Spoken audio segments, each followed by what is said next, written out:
गाड़ी निकालता है, बोलता उसको मतलब बहन तो तेरी माँ की चोट बात किसको?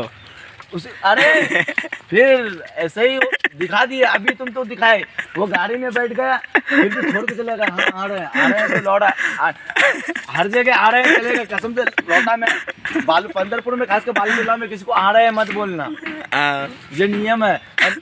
जाते हो सीधे चले जाओ, ठीक है, उसको कुछ बोल के नहीं जा सकते हो। यहाँ वो नहीं बोला तो कोई बात नहीं, जा रहा है बोल के जाओगे तो वो हाथ नहीं छोड़ेगा तुम्हारा, तुम उसको बोल ही नहीं सकते हो कि हम जा रहे हैं।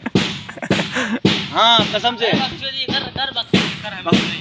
याला वीडियो नहीं आया इसके तुम्हारे पता नहीं उनका यार जहाँ चिल गई ये रे कहीं वो उनका बारे में मालूम नहीं। हाँ। और 2 दिन घुमा साथ में तो बादशाह वो बोला कि बरगा बाल वाला हाँ। अपाची वाला हाँ। बक्चोदी यहाँ कर छे इधर कर नारर। हाँ इधर कर छे ना वो हाँ नारर। जो काम से गया था हमको भी नहीं मालूम था, उनको पूछो। हमको भी नहीं मालूम था। अब वो हमको बोला था वीडियो बना कि 1 से 2 आदमी आना इसकी वजह से भी वीडियो मतलब नहीं बन रहा है। बनेगा, अभी तो बच्चा बनेगा, अभी बम है।